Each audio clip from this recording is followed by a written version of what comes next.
This is Demon Marked, Book 1 of the Venandi Chronicles, an urban paranormal romance series. Written by Sara Snow.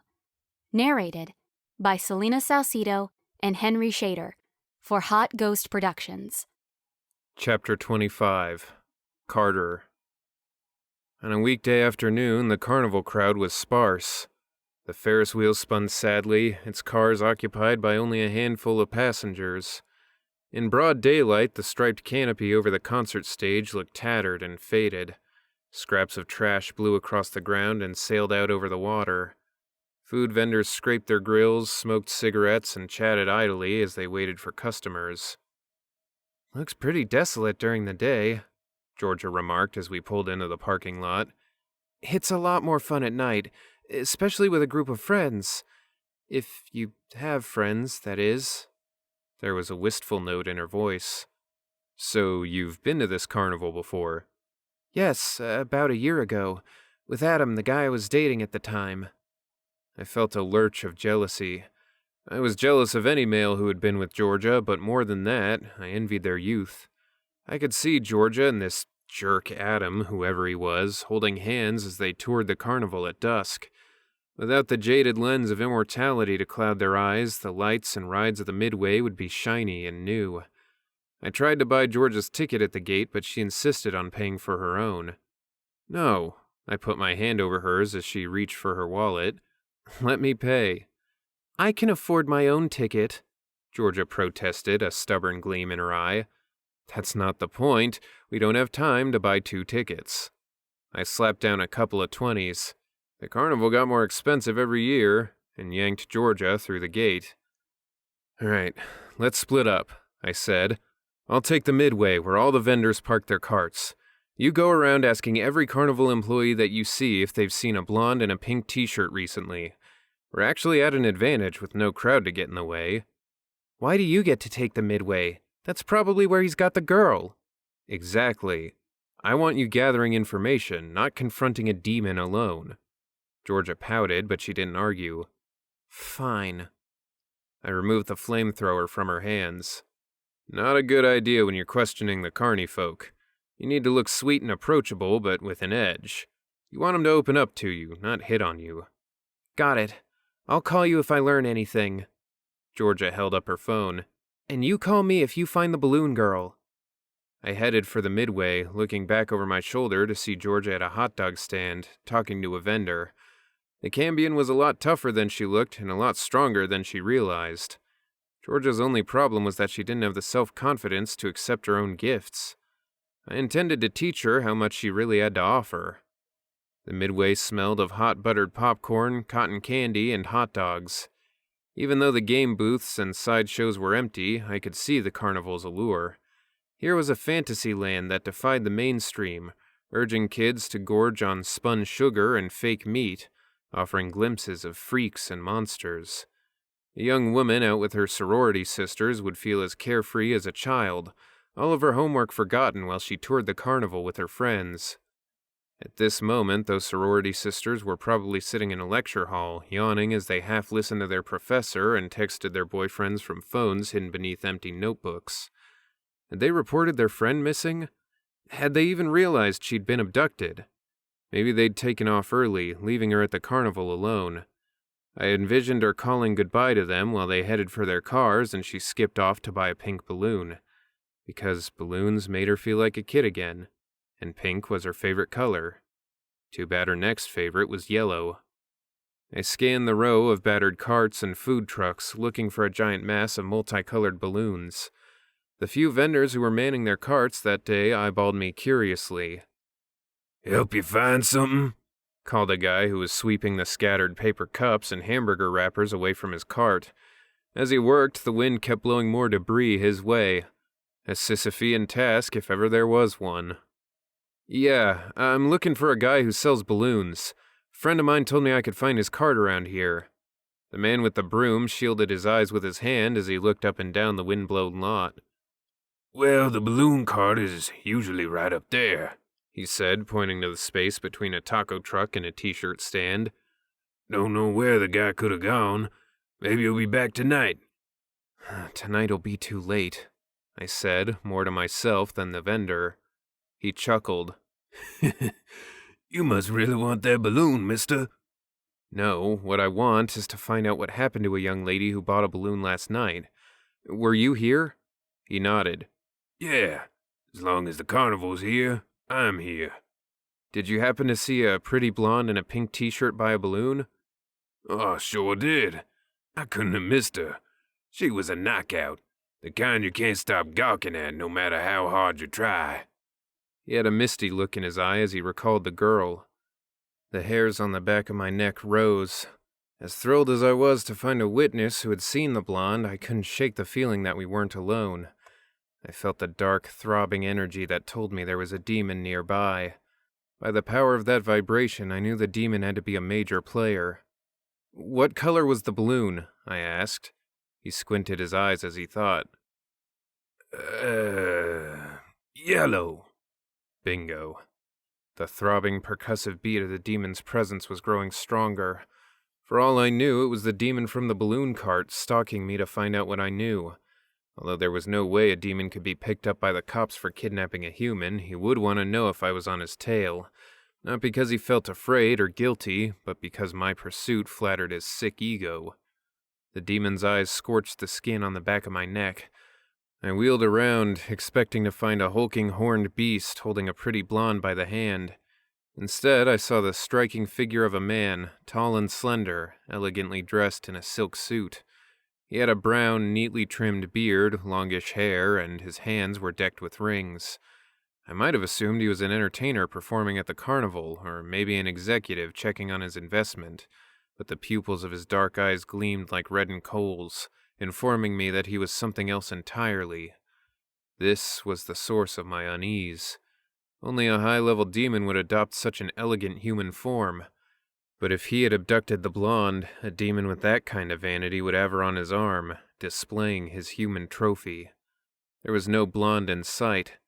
The demon gave me a conspiratorial smile, placed his jeweled hands in his pockets, and strolled away whistling.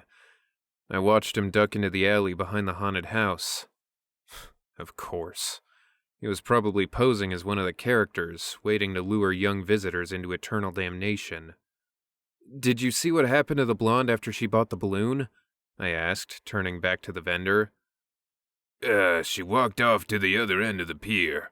I saw her heading toward the water, he said. I watched her walk away until I couldn't see her anymore. Such a sweet ass. I ran down the midway toward the end of the pier in the general direction that the blonde had last been seen. Hey, the guy called after me. Be careful with that flamethrower. Those things aren't toys. I had no idea where the balloon vendor would have taken his prey. He could have dragged her into an empty food truck, an abandoned tent, or an alley behind one of the rides. That's when I heard a woman scream.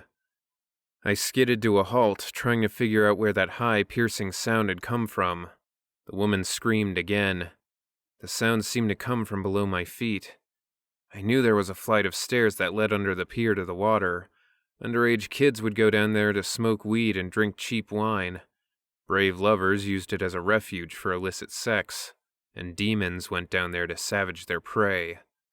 I took off running again. By the time I reached the flight of stairs, I was gasping for breath, but my adrenaline kept me going. The sandy shore under the pier was dank and cool, perpetually shaded by the structure overhead. Empty beer cans and other refuse littered the ground. I crept forward, the flamethrower ready to rock.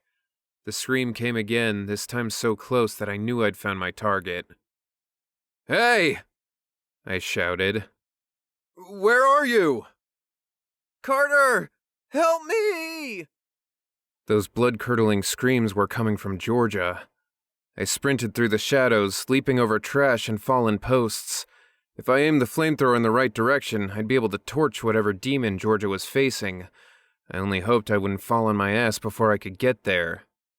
Stand back, asshole. One more step and I'll tear out her throat. The gravelly voice from Jose's dreams emerged from the darkness. I always knew that I'd meet this demon one day. I just hadn't imagined that he'd have Georgia in his grasp. I followed the demon's orders and stopped. My eyes quickly adjusted to the lack of light. The demon's burly body hunched over Georgia, holding her motionless against a piling. In the dim light, Georgia's violet eyes glowed like phosphorescent stones. If I hadn't known she was a Cambion before, I would have known it then. Human eyes don't illuminate the darkness like that. Above Georgia's head, clinging to the underside of the pier, was a yellow helium balloon. "Carter," she whispered. "He got her." Then I realized that the two of them weren't alone. A body lay on the ground, displayed in a ritualistic manner. If I hadn't known that I was searching for a woman, I might not have recognized the body as female. Her lower body was clad in jeans and a pair of blue Converse sneakers. Her upper body might have worn a pink t-shirt at one time. Now it was clad in a dull red pool of drying blood. The girl's chest had been torn open, and the cavity where her heart had been gaped like a screaming mouth. From the body's rigid posture and the flies swarming the puddle of blood, I knew she hadn't been killed recently. If there was any way I could have intervened, I would have given up my immortal life to save the girl from a death like that. She's the third lucky girl this week, the demon gloated. She picked the yellow balloon, so she won the prize. Why did you cut her open like that? I posed the question in a casual tone, as if I was talking shop with this monster. If I fed his ghoulish ego, he might release Georgia long enough for her to slip out from under him, and then I could burn his ass to a crisp. That's how I like to show them off, the demon said. Kind of a tribute, you might say. A tribute to what? To all the poor suckers out there who lost their hearts to beautiful girls like her. His hollow laughter chilled me to the bone.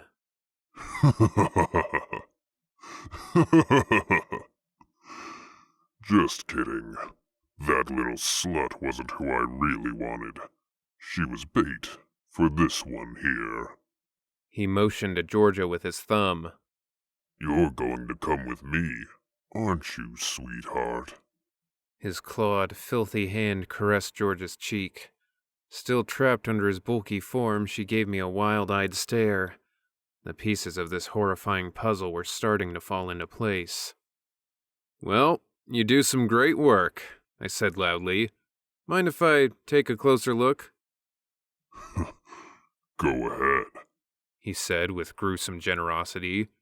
You can admire my handiwork all you want. The corpse was starting to ripen, and I struggled to keep from gagging as I approached. The girl's blue eyes, now filmed gray, stared up at the balloon that had cost her her life. My, you sure did a great job. I pointed to the cavity in the center of her chest. What kind of tool did you use here? A butcher's knife. I like to stick to the basics, he boasted. Still got the knife on you? I'd love to see how you did this. You carved her up like a Thanksgiving turkey. The demon chuckled. Sure, let me show you how it's done. He stepped away from Georgia. Her body went slack, and for a second I was afraid she might faint. I stared at her, willing her not to move. Not yet. Muttering to himself, the demon let her go and lurched away to his lair behind another piling. I motioned frantically for Georgia to come join me. Smart girl that she was, she came to me on tiptoes, one hand clamped over her mouth to stifle her sobs. "Come on, let's go," I hissed. I pointed to a piling about 50 yards away. I tried to hold her hand as we ran through the darkness, but she shook her hand free. Hey, where did you go? Where did you take that Cambion bitch? The demon bellowed. She's mine! I glanced at Georgia. She stared straight ahead into the shadowy underbelly of the pier. Her jaw was clenched and her hands were balled into fists. I nudged her with my elbow. "You okay?" I whispered. Georgia shot me a look of mingled shock and betrayal. "No!" she hissed. "I am not okay! You knew all along, you bastard! Why didn't you fucking tell me?" "I was going to tell you. We were all going to tell you together. We didn't think it was the right time. This is about me." She jabbed a finger at her chest. You didn't tell me the single most important thing about who I am or what I am. You just kept it a big secret because you didn't think it was the right time. She spoke those last words in a mocking sing-song, her voice rising in volume. I clapped my hand over her mouth. Georgia, we will talk about this, but not now. Keep your voice down or that beast will hear you. Who cares? He already knows that I'm half demon. That's why he wants me. That's why he killed those girls. It was some kind of twisted gift to get my attention and bring me down here to this hellhole. She was practically shouting now. I knew it was only a matter of seconds before the demon returned to the corpse. This time, thanks to me, he would have a butcher's knife in his hand. But Georgia and I had something much more effective. If only I could get her to calm down, we might be able to save our skins.